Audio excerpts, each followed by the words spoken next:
رسول اللہ صلی اللہ تعالی علیہ وسلم، آج میں آپ کو عشرہ ذی الحجہ کی پہلی تاریخ سے لے کر 10ویں تاریخ کی فضیلت کے بارے میں سنانے کی سعادت حاصل کر رہا ہوں۔ تو تبارک و تعالیٰ سے دعا ہے اللہ تبارک و تعالیٰ مجھے کہنے سے زیادہ ہم تمام کو اس پر عمل کرنے کی توفیق عطا فرمائے۔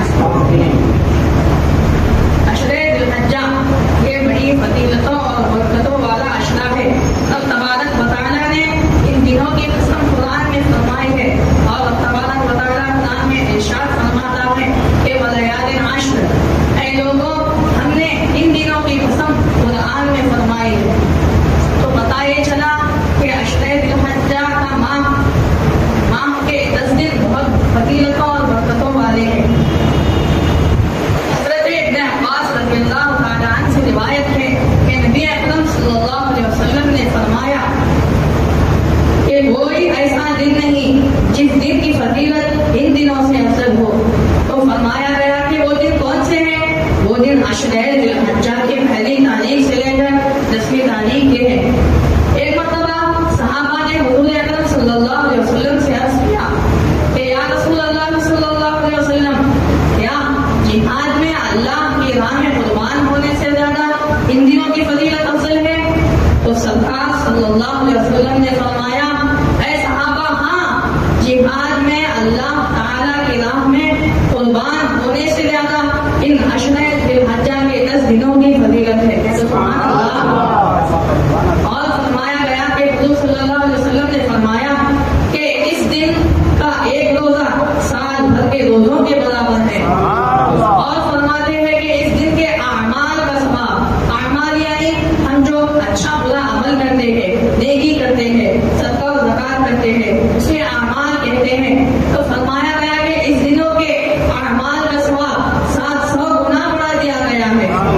اور حضور صلی اللہ علیہ وسلم نے فرمایا کہ جو شخص عشرہ ذی الحجہ کی راتوں میں عبادت کرتا ہے، ان راتوں میں نوافل پڑھتا ہے، تو رب تبارک و تعالیٰ اسے شب قدر میں عبادت کرنے کا ثواب عطا فرماتا ہے۔ ام المؤمنین حضرت عائشہ صدیقہ رضی اللہ تعالیٰ عنہ نے فرمایا کہ ایک شخص تھا، حضرت عائشہ صدیقہ رضی اللہ تعالیٰ عنہ نے فرمایا کہ ایک شخص تھا، وہ سنگر تھا۔ وہ کیا تھا؟ سنگر، گانا گانے والا تھا۔ تو وہ شخص جیسے کہ عشرہ ذی الحجہ کا چاند دیکھا تو عشرہ ذی الحجہ کے روزے رکھنے چالو کرتا۔ تو حضرت عائشہ صدیقہ رضی اللہ تعالیٰ نے یہ دیکھا کہ ایک شخص ہے ایسا ایسا معاملہ کرتا ہے۔ تو حضرت عائشہ صدیقہ رضی اللہ تعالیٰ نے حضور صلی اللہ علیہ وسلم سے کہا کہ فلاں شخص ہے جو عشرہ ذی الحجہ کا چاند دیکھتا ہے اور روزے رکھنے چالو کرتا ہے۔ تو حضور اکرم صلی اللہ علیہ وسلم نے فرمایا کہ اے عائشہ، اس شخص کو بلاؤ۔ تو وہ شخص حضور صلی اللہ علیہ وسلم کے بارگاہ میں حاضر ہوا۔ تو نبی اکرم صلی اللہ علیہ وسلم نے فرمایا کہ تو کیوں اس ماہ کے روزے رکھتا ہے؟ تو وہ شخص نے فرمایا کہ اے رسول اعظم صلی اللہ علیہ وسلم، حج کا مہینہ چالو ہوتا ہے تو حاجی حج میں جاتا ہے، وہاں جا کر نوافل ادا کرتا ہے، وہاں جا کر عبادت کرتا ہے، تو رب تبارک و تعالیٰ اسے 1000 سال عبادت کرنے کا ثواب عطا فرماتا ہے۔ تو اسی لیے میں جیسے ہی عشرہ ذی الحجہ کا چاند دیکھتا ہوں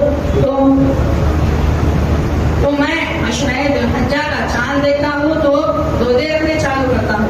تو حضور صلی اللہ علیہ وسلم نے اس کی بات سنی اور فرمایا اے بندے، اللہ تبارک و تعالیٰ کو تیرا یہ عمل اتنا محبوب ہوا کہ رب تبارک و تعالیٰ نے تیرے اس روزے کے صدقے میں تجھے 1000 اونٹ حج میں بھیجنے کا ثواب عطا فرما دیا گیا۔ اور فرماتے ہیں کہ تیرے اس روزے کے صدقے میں اللہ تیرے 1000 سال کے گناہوں کو معاف فرما دیتا ہے۔ اور فرمایا گیا کہ اللہ تبارک و تعالیٰ 1000 گھوڑے جہاد فی سبیل اللہ میں دینے کا ثواب عطا فرمایا گیا۔ تو کم نصیب ہے وہ مسلمان جو ان راتوں سے محروم ہے۔ تو ہمیں بھی چاہیے کہ ان راتوں اور اس عشرہ ذی الحجہ میں وہ عبادت کرنی چاہیے، روزہ رکھنا چاہیے، صدقہ و زکات دینا چاہیے، کیونکہ اس دن کی ایک نیکی سال بھر